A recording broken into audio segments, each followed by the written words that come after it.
2 तारीख के पहले सप्ताह के शुरुआत में आज हमारा 11वां दिन है, तो हम अपने धरने की कार्यक्रम की तरफ आगे बढ़ते हैं। Respect for the late Jambey Tashi, honourable MLA from Lumla constituency. He was the younger brother of our honourable chief minister Pema Khandu ji. तो उनके लिए हम 30 सेकेंड का साइलेंस हम रख देते। चलिए, थैंक यू। चलिए सिट डाउन। तो दिन की शुरुआत करने से पहले आप सब भाइयों को, अरुणाचल अगेंस्ट करप्शन टीम के भाइयों को,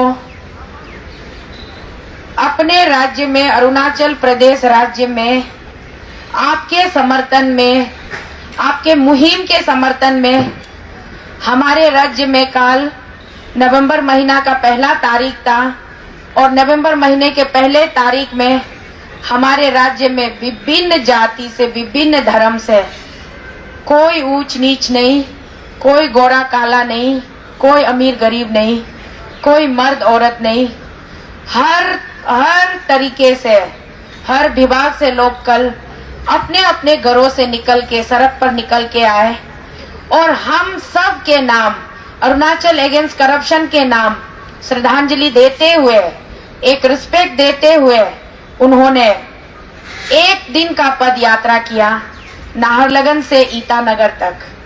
कुल 14 किलोमीटर की वो एक डेस्टिनेशन होती है। तो उन सब के लिए हम सब अरुणाचल अगेंस्ट करप्शन टीम अपने तरफ से तहे दिल से हम उन्हें धन्यवाद देते हैं। और इसके साथ साथ हम सब एक बार चलिए जोरदार तालियां उनको देते हैं।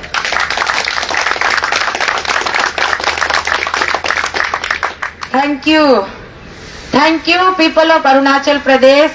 Thank you mother of Arunachal Pradesh. Thank you Arunachal Bachao Andolan Committee. Thank you Prodam Movement. Thank you Capital Youth Club. And the most powerful and the most dangerous and the most respectful thank you to the Arunachal Nari Shakti. वाकई काबिले तारीफ madam नीमी तावा जी, आपके नेतृत्व में इतना अच्छा आपने हमें, इतना शानदार जो आपने कल पदयात्रा करके जो प्रदर्शन दिखाया, उसके लिए तहे दिल से हम आपको सलाम करते हैं। मैडम नीमी तावा जी और आपका पूरा team, madam Talu Yamang ji, madam Kipa Champa ji, legendary aunty one and only my favourite, my elder sister Ate Yajar Yajo जी, उसके साथ में बाबी अने क्योदा याजी जी और one and only my darling friend Ajin darling Mayo Dolo जी। आप लोगों ने वो कर दिखाया वाकई में जो एक नारी कर सकती है। एक नारी चाहे तो घर को स्वर्ग बना सकती है और एक नारी चाहे तो घर को लंका भी बना सकती है। तो इसीलिए हमें फक्र है उन नारियों के ऊपर जिन्होंने एक नारी होने का बहुत ही शानदार तरीके से अपना एक सबूत दिया कि हम एक गर्व से कह सके कि हम एक नारी है। तो मुझे आप लोगों के इस जज्बा और इस आप लोगों के अपने प्रदेश के लिए, अपने लोगों के लिए जो ममता और जो प्यार और जो ताकत, जो हिम्मत आप लोगों ने दिखाई है, मैं उसके लिए तहे दिल से आप लोगों का धन्यवाद करती हूँ। धन्यवाद के साथ साथ वाकई में मैं कहना चाहूंगी only one sentence, that is called we are proud of you all the esteemed ladies of Arunachal Nari Shakti. और उसके साथ जितने भी मेरे अन्य हो गए, अम्मा कारसिंग साहब, बंदरदुआ से लेके चिंपू, ईटानगर, नाहरलगन, गली गली से आप लोग घर घर से निकल के आए, इतना तकलीफ करके। मेरा स्पेशली मेरा भाई सरतम तमो जी का मिसेस, मेरा भाभी, आपका पैर इतना फूला हुआ था, इतना बीमारी का हालत में भी आप इस तरीके से जो आपने 14 किलोमीटर का रास्ता पैदल चला, ये वाकई काबिले तारीफ है।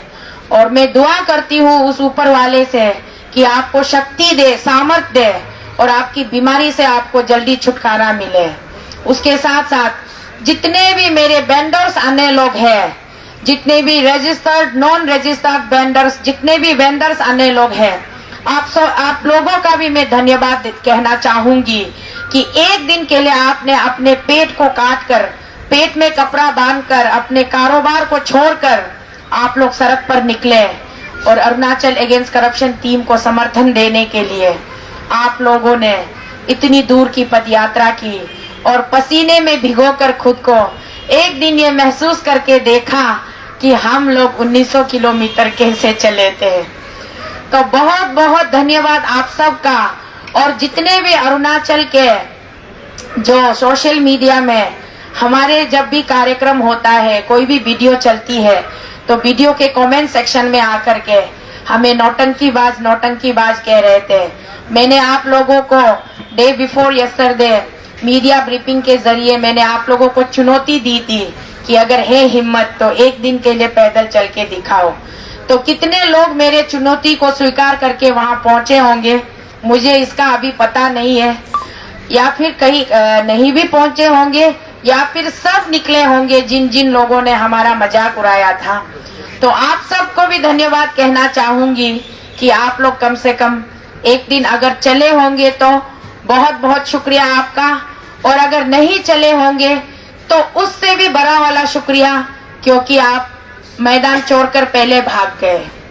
एक बार चलकर देखते तो पता चलता कि एएसी टीम कितने मजबूत होकर के हमारे प्रेसिडेंट श्री तामे तुबिन जी के लीडरशिप में कितने संघर्ष के साथ हम लोग, कितनी दृढ़ निश्चय के साथ हम यहाँ दिल्ली तक का अपना सफर हम तय करके आए हैं। तो इसके लिए जो लोग कल चले हैं उनके लिए हमने तालियां बजाई है। हमारा मन कर रहा है कि एक बार और एक जोरदार तालियां हमारे प्रेसिडेंट तामे तुबिन जी के लिए। थैंक यू प्रेसिडेंट सर, आपने बहुत अच्छी तरीके से अपना प्रेसिडेंट का रोल निभाया, हम सबको एक अच्छा गाइडेंस दिया। हम सबके साथ में हमेशा एक, भले ही उम्र में आप छोटे हो मुझसे, लेकिन हमेशा एक पिताजी की तरह आपने हम सबको संभाल के रखा। एक माला में 2 धागों के बीच में 2 धागों में मोतियां पिरोई जाती है, तो उस धागों को अगर अच्छी तरीके से गांठ बांध लिया जाए तो मोतियां कभी बिखरती नहीं है। उसी तरीके से प्रेसिडेंट साहब, आपने अपने प्यार, अपने विश्वास, अपने जज्बात के साथ हम सब एएसी टीम मेंबर को एक मोती की तरह आपने पिरोकर, एक बहुत खूबसूरत माला की तरह आपने हमें गांठ बांधकर यहाँ तक लेके आए। ये वाकई में काबिले तारीफ है। तो हम प्रेसिडेंट साहब को बहुत बहुत धन्यवाद देते हुए चलिए आज हम आगे बढ़ते हैं। हमारे पास आज कोई बाहर का कोई स्पीकर नहीं है, और मैं सोच रही हूँ बाहर से जब कोई भी आए तो उसको स्पीकर बनाने से पहले हमारे एएसी टीम को 1-2 बार सोच लेना चाहिए, क्योंकि हम सोचते हैं कि वो हमारा समर्थक है, हमारा सपोर्टर है, तो यहाँ हमारा उत्साह बढ़ाने के लिए, हमें वर्ड ऑफ एनकरेजमेंट देने के लिए यहाँ आते हैं, सोचते हैं। कभी कभी ऐसा होता है जो हमारे एजेंडा का बाहर वाला शब्द भी वो लोग यहाँ स्टेज से रख देते हैं, कभी कभी हमारे ऑब्जेक्टिव के बाहर वो लोग बात करते हैं। तो कृपया करके मैं अपनी प्रेसिडेंट सर और अपना जो स्पोक्स पर्सन सर और अपना जनरल सेक्रेटरी सर भाई पे बहुत खुशी हुई आपको यहाँ देखकर। आप बीमार थे फिर भी उठकर अभी आप आ गए। तो भाई पे लंबी, मैं आप तीनों से रिक्वेस्ट करती हूँ कि जब कोई भी, आज नहीं तो कल, किसी भी हमारे धरने में कोई भी अगर बाहर से गेस्ट स्पीकर आता है तो कृपया पहले थोड़ा सा निरीक्षण कर लें, जांच पड़ताल कर लें, उसके बाद उनको स्पीचेस देने का यहाँ पर आमंत्रित कीजिएगा। इसके साथ आज हमने जानबूझकर किसी बाहर गेस्ट स्पीकर को नहीं बुलाया है। और साथ ही साथ Abo Jobang Modi, very very good morning, आप आ गए, आपको देखकर बहुत खुशी हुई। अभी हमें उम्मीद है अबो जोबांग मोदी जी अपने चाचा जी मोदी जी से मिलकर आए हैं कि नहीं, आज हम उनसे भी सुनेंगे। काफी दिनों के बाद भतीजे यहाँ आ गए हैं, तो स्पीकर आप बाद में मैं आपको आमंत्रित करूंगी, आपसे सुनेंगे। तो सबसे पहला बात है, टीम एएसी का इफेक्ट हर जगह दिखाई दे रहा है। टीम एएसी का इफेक्ट हर जगह इसलिए दिखाई दे रहा है, सोशल मीडिया के जरिए भी दिखाई दे रहा है, और जीता जागता सबूत कल आप लोगों ने हमारे पूरे आम जनताओं को सड़क पर उतरते हुए देखा, पदयात्रा करते हुए देखा, और बहुत सारे माताओं को हमारे लिए रोते हुए भी आप लोग देखते हो, प्रार्थना करते हुए, दुआ करते हुए, पूजा अर्चना करते हुए देख रहे हो। हमारे लिए, हमारे सपोर्ट में लोग भजन कीर्तन कर रहे हैं। ये सारा अफेक्ट जो है टीम एएसी का है। तो टीम एएसी का अफेक्ट सिर्फ अरुणाचल पे नहीं हुआ, बल्कि टीम एएसी का अफेक्ट पूरे भारत पर पड़ गया है और खास करके भारत की राजधानी दिल्ली पर भी हुई है इसका असर। तो एक छोटा सा नमूना, एक सबूत मैं आप लोगों के सामने पेश करने जा रही हूँ कि टीम एएसी का अफेक्ट कैसे हुआ है।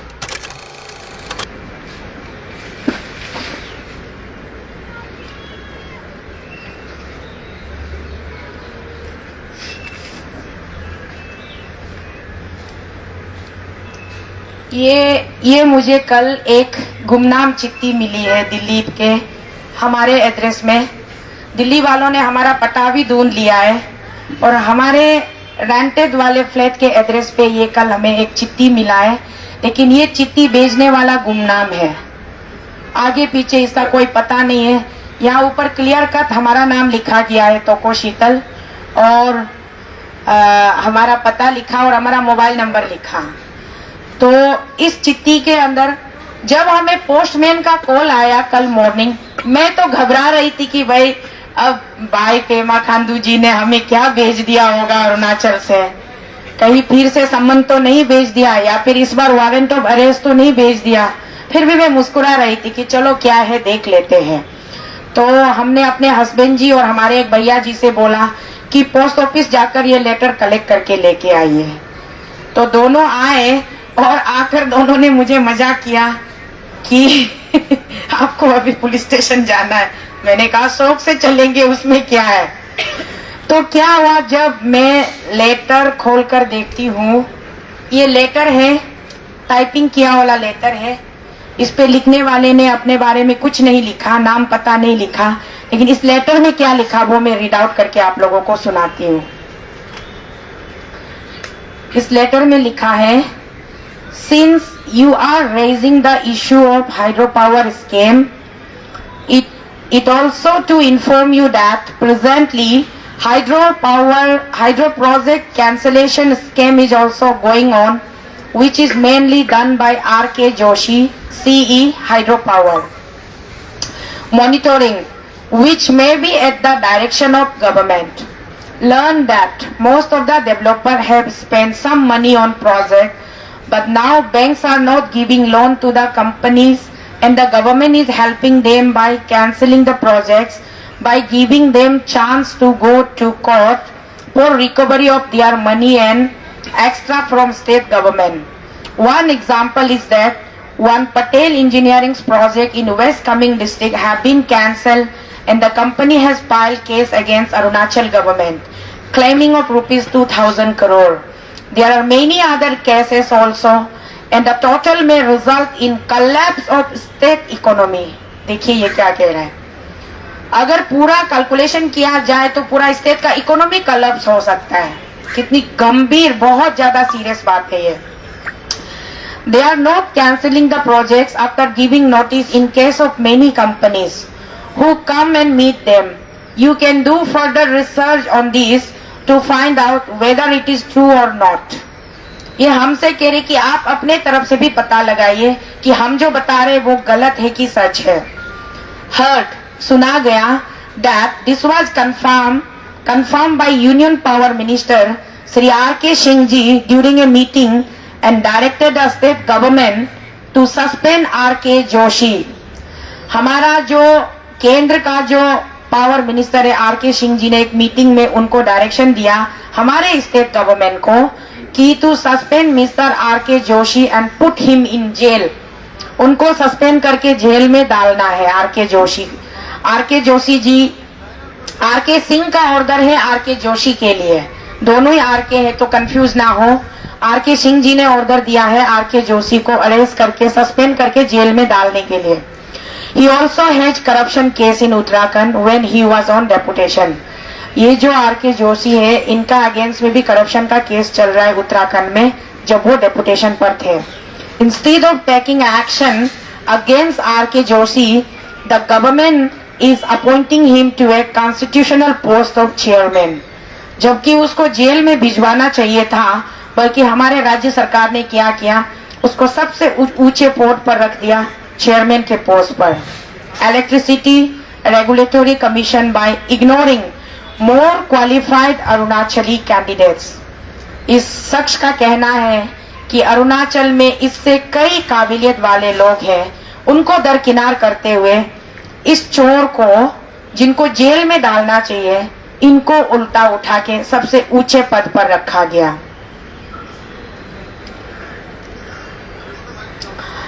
Heard that earlier an inquiry against R.K. Joshi by a committee was also carried out, which proved his corruption in Hailapani Haidel as EE and SE, but no action has been taken. He stays in Delhi all the time and gets more than 20 lakhs every year as a TA bill, submitting by false hotel bills. इतना बताने के बाद ये कह रहा है कि please don't depend on this information and you do your research on this. ये जो बंदा है, हमारे संघर्ष को देखते हुए, हमारे मजबूत जज्बा को देखते हुए इस बंदे ने हमें ये चिट्ठी भेजा है, और इस चिट्ठी में ऐसे ऐसे सनसनीखेज खुलासे किए गए हैं, और उस खुलासे के साथ ये हमसे कह रहे कि आप अपनी तरफ से अपना जो है सेटिस्फैक्शन लेवल तक आप अपना रिसर्च कीजिए, आप कंफर्म कीजिए अपनी तरफ से, उसके बाद आप इस मुद्दे को उठाइए। तो ये मुद्दा एएसी उठा सकता है बोल के उनको विश्वास है, तभी उन्होंने हम पे भरोसा दिखाते हुए ये चिट्ठी हमें लिखने की उन्होंने जहमत की है। तो ये हुआ ना एएसी का असर। और बात यही तक नहीं, उसके साथ साथ उन्होंने क्या किया, बड़े प्यार और बड़े आदर के साथ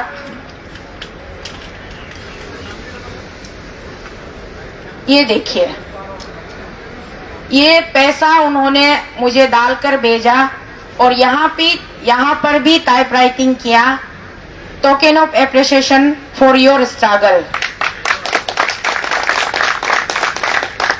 तो देखिए मेरे भाइयों, ये नोट है 500 के 6 पीस है। मैं आप लोगों को दिखाने के लिए लेकर आई हूँ। नोट के नंबर भी आप लोग नोट कर सकते हो, इस नोट का जो सीरियल नंबर है वो भी नोट कर सकते हो, ताकि हम इस पैसे को खर्च नहीं करेंगे। ठीक है, टीम ऐसी इस पैसे को खर्च नहीं करेंगे। ये 3000 रुपया इतना पावरफुल 3000 होगा कि हमें हमारी जंग में जीत यही दिलाएंगे। तो इसीलिए हम इसको खर्च नहीं करेंगे, और मैं चेयरपर्सन होने के नाते इसको मैं अपने पास संभाल कर रखूंगी। जब हम जीत कर जाएंगे, हम इन 3000 नोट को अच्छे से हम लेमिनेट करके हम अरुणाचल में हम म्यूजियम में रखेंगे।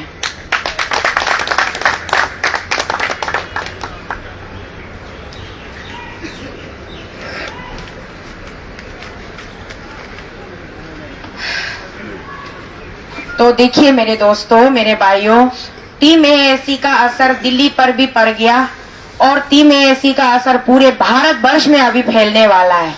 हमने पिछले महीने में भी हमने कहा था, बड़े भावुकता पूर्वक हमने कहा था कि अगर हमारे परम आदरणीय, हमारे परम पिता मोदी जी अगर हमारी नहीं सुनते तो हम गुजरात भी जाएंगे, हम हिमाचल भी जाएंगे, और जरूरत पड़ी तो पूरे भारत के अंदर जितने राज्य हैं, जहां जहां पर हमारे आदरणीय मोदी जी व्यस्त रहेंगे, चाहे वो इलेक्शन का कार्यक्रम हो, चाहे कोई भी कार्यक्रम हो, हम उनके पीछे पीछे जाएंगे, बिल्कुल उनकी परछाई की तरह। हम तब तक उनसे पीछा नहीं छोड़ेंगे जब तक वो हमें अपना बहुकीमती समय से 5 मिनट नहीं देता है। कुछ लोगों को गलत फहमी है, कुछ लोग ये कह रहे थे कि मोदी जी से मिलना नामुमकिन है, मोदी जी से मिलना नामुमकिन है और वो बहुत व्यस्त रहते हैं। तो मैं उन लोगों को ये अपनी तरफ से ये बताना जरूरी समझूंगी कि हम जब दिल में ठान ले और पूरी विश्वास के साथ, पूरी बुलंद हौसले के साथ अगर हम किसी मिशन पे निकले, तो मोदी जी तो हमारे अपने ही देश के प्रधानमंत्री हैं। अगर आप पूरे श्रद्धा के साथ निकलते हो, वैष्णो देवी जाते हो पदयात्रा करके, तो देवी माँ से भी आपकी मुलाकात हो जाती है। जब आप पदयात्रा करके भगवान से मिल सकते हो तो इंसान से क्यों नहीं मिल सकते? आखिर मोदी जी भी तो हमारी तरह एक इंसान ही है। हमारे पिताजी है, हमारे देश के प्रधानमंत्री है, तो वो एक इंसान है और हम उनसे जरूर मिलकर ही रहेंगे। कोई नहीं रोक सकता हमें उनसे मिलने के लिए। हालांकि अभी वर्तमान के समय में वो वाकई में व्यस्त है, बिजी है, हम समझ सकते हैं। उनका शेड्यूल, टाइट शेड्यूल, हमें उनकी अपडेट्स हम लेते रहते हैं, तो उनका टाइट शेड्यूल है, इस वजह से शायद नहीं मिल पा रहे। लेकिन वो हमें क्यों नहीं मिलेंगे? वो जरूर मिलेंगे। अरे लोग बम बम भोले बाबा वाले पदयात्रा करके भोलेनाथ से मिल लेते हैं, और कितने ऐसे लोग हैं जो यात्रा करके व्रत रख के अपने देवी देवता से मिलते हैं। तो हम क्या 1900 किलोमीटर जो हमने पैदल चल के आए, वो क्या हमने छक मारा है? हम कैसे नहीं मिल सकते हैं? हम जरूर मिलेंगे, ये विश्वास रखिए आप लोग मन में, हम जरूर मिलेंगे। इतनी तपस्या करने के बाद तो रावण ने जब बहुत कड़ी तपस्या की, शिवजी विवश हो गए रावण के सामने प्रकट होने के लिए। जब शिवजी विवश होकर रावण को वरदान दे सकते हैं, जबकि रावण कितने दुष्टकारी थे शिवजी को पहले से पता था, फिर भी उन्होंने रावण को वरदान दिया। तो हम तो दुष्टकारी बच्चे नहीं है, हम अच्छे और प्यारे और सुलझे हुए बच्चे हैं। तो हमसे क्यों नहीं मिलेंगे? जरूर मिलेंगे, ये विश्वास रखिए आप लोग। हमारे विश्वास को डगमगाना नहीं है, हमें अपनी मुद्दों पर कायम रहना है, हमें अपनी लड़ाई जारी रखनी है। हमारी लड़ाई है सिस्टम से, हमारी लड़ाई है भ्रष्टाचारी से, हमारी किसी निजी व्यक्ति से कोई लड़ाई नहीं है। तो हम अपनी लड़ाई को जारी रखेंगे, अपनी मुहिम को बरकरार रखेंगे। जरूरत पड़ी तो हमारी संख्या बढ़ानी होगी तो हम अरुणाचल से और भी बहुत सारे लोगों को हम आमंत्रित करेंगे। जरूरत पड़ी तो पूरा का पूरा ट्रेन हम बुक करेंगे। कितने हजार की संख्या में लोग आ सकेंगे, आएंगे, लेकिन हम अपनी लड़ाई जारी रखेंगे। और आज इस मंच से खड़ी होकर मैं अरुणाचल अगेंस्ट करप्शन की चेयरपर्सन होने की नाते अरुणाचल प्रदेश के हमारे जितने भी बहुत ही बहुमूल्य जितने भी समर्थक है, सपोर्टर है, और जितने भी हमारे वेल विशर है, हमारे लाइक माइंडेड ग्रुप्स है, जितने भी कंसर्न सिटीजन्स है, आप सबसे मैं रिक्वेस्ट करती हूँ कि जब हमारी लड़ाई यहाँ हम दिल्ली तक, नेशनल कैपिटल तक हम लड़ाई को लेकर आए हैं, और यहाँ से दिल्ली एक एपिसेंटर है, यहाँ से पूरे भारत देश में फैल रहा है हमारी लड़ाई की खबरें, बहुत ज्यादा राज्यों में भी पहुंच चुकी है। तो अब आपको पीछे मुड़कर देखने की आप लोगों को जरूरत नहीं है। तो कृपया करके आप लोग आगे आइए, खुलकर सामने आइए, आप लोग अपना समर्थन हमारे ऊपर बनाए रखिए, और बिल्कुल आप लोग घबराइए नहीं। कुछ लोग कंफ्यूज हो जाते हैं क्योंकि हमारा ट्राइबल जो हमारा ट्राइबल जनजाति के लोगों का क्या होता है कि बहुत जल्दी मतलब वो नतीजे पर पहुंच जाते हैं कि क्या होने वाला है, ये लोग ऐसा कर लेंगे, वैसा कर लेंगे। एक फोबिया बन के वहां पे रहा हुआ है कि जब भी कोई ऑर्गेनाइजेशन या कोई एसोसिएशन कोई भी मुद्दा उठाता है तो सरकार उसको हमेशा अपीचमेंट के जरिए या फिर कुछ और अलग अलग तरीके से सरकार उनको खामोश कर देते हैं। तो कहीं ना कहीं हमारे लोगों के मन में ये डर हमेशा लगाए रहता है कि शायद ये ऐसी टीम कब हार जाए, कब मुद्दा छोड़ दे, कब मुहिम छोड़ दे। हम समर्थन करने निकले, हम आज सुबह समर्थन करने निकले और शाम को अगर ये लोग मुद्दा छोड़ दे फिर हमारा क्या होगा, ये लोग सोचते हैं। इसलिए मैं अपनी अरुणाचल प्रदेश की, हमारी अरुणाचल प्रदेश राज्य की, खूबसूरत राज्य की जनता को मैं ये साफ लफ्जों में बता देना चाहती हूँ कि हमारा टीम अरुणाचल अगेंस्ट करप्शन अपना मुहिम छोड़ने वाला नहीं है, अपना मुद्दा छोड़ने वाला नहीं है। हमारा ये हक है लोकतांत्रिक तरीके से धरना प्रदर्शन करने का, और हम इसको जारी रखेंगे। हम तब तक धरने पर डटे रहेंगे जब तक इसका कोई समाधान निकल के नहीं आता है। तो इसलिए कोई भी कंफ्यूज ना हो और अपना समर्थन यूं ही हमारे साथ बनाए रखिएगा। और बढ़ चढ़ कर जितने भी हमारे अरुणाचल में कुल 25 डिस्ट्रिक्ट है, कैपिटल को मिलाते हैं तो 26 होते हैं, तो 26 डिस्ट्रिक्ट के जितने भी जनजाति है जो करप्शन से ऊब चुके हैं, जिनको करप्शन और अब नहीं चाहिए, वो लोग कृपया करके कल जिस तरीके से आप लोगों ने राजधानी ईटानगर और नाहरलगुन के बीच में पदयात्रा किया, उसी तरीके से आप लोग अभी अपने अपने जिले में, अपने अपने डिस्ट्रिक्ट में आप लोग यात्रा निकालिए, धरना निकालिए, रैली निकालिए। और परसों के शाम भी मैंने आप लोगों को मीडिया के जरिए मैंने बोला था कि अभी अगर हम लोकतांत्रिक तरीके से अगर हम अपने डेमोक्रेटिक राइट को हम परफॉर्म करते हैं तो हमारा डेमोक्रेटिक राइट सिर्फ जंतर मंतर तक सीमित नहीं होता है। हमारा डेमोक्रेटिक राइट हमें ये भी कहने को कहता है, ये भी करने को कहता है कि आपने जिसको चुनकर विधायक बनाकर असेंबली में भेजा है, उस विधायक से आपको सवाल करने का हक है। तो हमारा जितने भी रिस्पेक्टिव कॉन्स्टिट्यूएंसीज है, आउट ऑफ 60 असेंबली सीट्स, दुर्भाग्यवश आज एक असेंबली सीट खाली हो गया, वीरान पड़ गया, क्योंकि अनटाइमली जाम्बे तासी जी का निधन हो गया। इसका हमें बहुत दुख है। उनको इस तरीके से बहुत जल्दी हम खो देंगे, ये हमने सोचा नहीं था। भले ही हमारी लड़ाई विचारधारा की है, हमारी लड़ाई सिस्टम की है, हमारी लड़ाई करप्शन की है, लेकिन उसके बावजूद वो हमारे परिवार का हिस्सा था। और उनके परिवार वालों को भी मैं आज इस मंच से मैं कहना चाहूंगी, हिम्मत रखिए, हौसला बनाए रखिए। हम सबको एक दिन जाना है इस संसार से, कोई यहाँ परमानेंट नहीं रुकने वाला। तो आज जाम्बे जी के खाली स्थान को हम भर तो नहीं सकते, लेकिन हमारी प्रार्थना आप सबके साथ है, परिवारजनों के साथ है कि अपने आप को संभाले रखिए। उनके चले जाने से आपकी जिंदगी नहीं रुकेगी, आपको अपनी जिंदगी आगे लेकर बढ़ना है और आगे चलते रहना है। तो उनके पीछे उनकी विधवा वाइफ और उनके बच्चे होंगे, उनके भाई बहन होंगे, उनका पूरा परिवार होगा। उन सब को हम मन से हम आप सबके लिए, हमारा टीम ऐसी हम प्रार्थना करते हैं, प्रे करते हैं ईश्वर से कि आपको शांति दे, शक्ति दे और समृद्धि दे। तो जिस तरीके से आज जाम्बे भाई का कुर्सी खाली हो गया, तो अब हमारे पास बचता है 59 एमएलए। तो 59 एमएलए के हर एक एमएलए के घर पे अरुणाचल के जितने भी हमारे आम जनता जिनको करप्शन नहीं चाहिए, वो लोग जाइए उनके घर पर। अगर गेट नहीं खोलता है तो घर के बाहर आप लोग धरना दीजिए और उनसे सवाल कीजिए। आप लोग उनसे सवाल कीजिए कि आपको क्या चाहिए, अपना जनता चाहिए कि आपको भ्रष्टाचार चाहिए। अगर आपको भ्रष्टाचार चाहिए, जनता नहीं चाहिए, तो आप यूं ही ऐसे ही घमंडी, आप गूंगे बहरे बनकर एमएलए बनकर रहिए। अगर आपको अपनी जनता से थोड़ा सा भी बहुत लगाव है, प्रेम है, तो अगर आप करप्शन के अगेंस्ट अपनी आवाज को बुलंद कीजिए।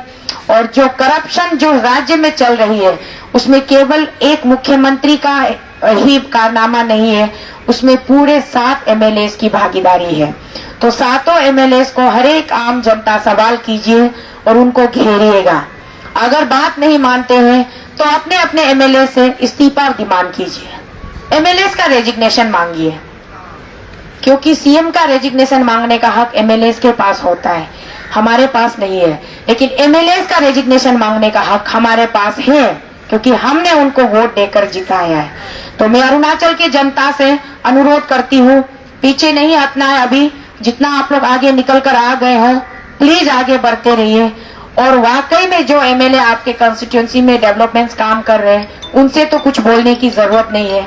जो बिल्कुल कुछ नहीं कर रहा है, उनसे अभी आप फाइट बैक कीजिए, क्योंकि यही सही मौका है फाइट बैक करने का। फाइट बैक कीजिए, अपनी राइट के लिए लड़ाई लड़िए, अपनी हक के लिए आवाज उठाइए। उसके साथ बहुत सारे फोन कॉल्स भी मुझे आ रहे हैं, पुलिस डिपार्टमेंट से भी आ रहे हैं, कल भी आए थे पुलिस डिपार्टमेंट से, दिल्ली पुलिस से, कि आपका अरुणाचल में असल में चल क्या रहा है। तो हमने उनको बताया कि हमारे अरुणाचल में भ्रष्टाचार चल रहा है। तो भ्रष्टाचार चल रहा है, आप किसके अगेंस्ट में लड़ाई कर रहे हो, मुझे पूछा। और मेरे जवाब देने से पहले उन्होंने तुरंत पूछा कि क्या आपकी लड़ाई पेमा खांडू से है। तो मैंने कहा जी नहीं सर, हमारी लड़ाई पेमा खांडू से नहीं है, बल्कि हमारी लड़ाई करप्शन से है, हमारी लड़ाई सिस्टम से है। और हम करप्शन से ऊब चुके हैं। अरुणाचल में एक जन सैलाब आया हुआ है, लोगों के, हर एक आम जनता के घर घर में लोगों के मन में आक्रोश जगी है कि हमको और करप्शन नहीं चाहिए और करप्शन को हटाना है, करप्शन को फाइट बैक करना है। यही हमारा मुहिम है अरुणाचल अगेंस्ट करप्शन का। तो उस बहुत बड़े अधिकारी थे पुलिस डिपार्टमेंट के, उन्होंने मुझसे कहा कि तो फिर आप अपना मेमोरेंडम क्यों नहीं देते हो। मैंने कहा हम बहुत जल्दी देंगे। आप मेमोरेंडम किस किस को देंगे? मैंने बताया हम honourable prime minister of India को देंगे, प्रेसिडेंट ऑफ इंडिया को देंगे, honourable home minister of India को देंगे और हम national BJP president JP Nadda ji को देंगे। तो उन्होंने कहा कि आप अभी तक दिए क्यों नहीं? तो हमने उनको जवाब दिया, हम इसीलिए पोस्ट के जरिए नहीं भिजवाए क्योंकि हम उनसे रूबरू मिलना चाहते हैं, हम उनसे मुलाकात चाहते हैं। हमने अपॉइंटमेंट के लिए रिक्वेस्ट डाली हुई है और हम इंतजार कर रहे हैं कि कब उनका बुलावा आएंगे। तो जब तक उनका बुलावा नहीं आता है इसीलिए हम धरने पर बैठे हुए हैं। तो साहब ने बोला कि देखिए प्राइम मिनिस्टर का शेड्यूल बहुत टाइट है, वो गुजरात में बिजी है, गुजरात में इलेक्शन है, और जेपी नड्डा जी भी बहुत बिजी है, वो हिमाचल में भी इलेक्शन सिर पे है तो वहां पर बिजी है। तो इस तरीके से तो आपकी मुलाकात होना बहुत मुश्किल लग रहा है। फिर भी आप मेमोरेंडम उनके ऑफिस में भेज दीजिए, उनके ओएसडी वगैरह को दे दीजिए, वो लोग पढ़ेंगे, पढ़कर आगे उनको सुनाएंगे, उनको बताएंगे कि अरुणाचल में ये हो रहा है। तो मैंने उनको सर को बोला, सर जी ठीक है, हम अपनी तरफ से मेमोरेंडम जरूर देंगे, बिना मेमोरेंडम दिए तो हमारा धरना कैसे संपूर्ण होगा, हम जरूर देंगे, लेकिन उससे पहले हम फिर भी कोशिश करना चाहेंगे उनसे मुलाकात के लिए। तो अगर वो लोग बिजी है, वो चाहे जहां भी हमें बुला ले, हम तो पूरे भारत देश के अंदर कहीं भी पहुंच सकते हैं। जब हम अरुणाचल से पैदल चलकर दिल्ली पहुंच सकते हैं, तो क्या दिल्ली से ट्रेन में बैठकर हम कहीं भी नहीं जा सकते हैं? हम जा सकते हैं ना, चाहे गुजरात हो, चाहे हिमाचल हो, कहीं भी हो हम पहुंच सकते हैं। तो बस हमें इंतजार है हमारे आदरणीय प्रधानमंत्री जी के बुलावे का।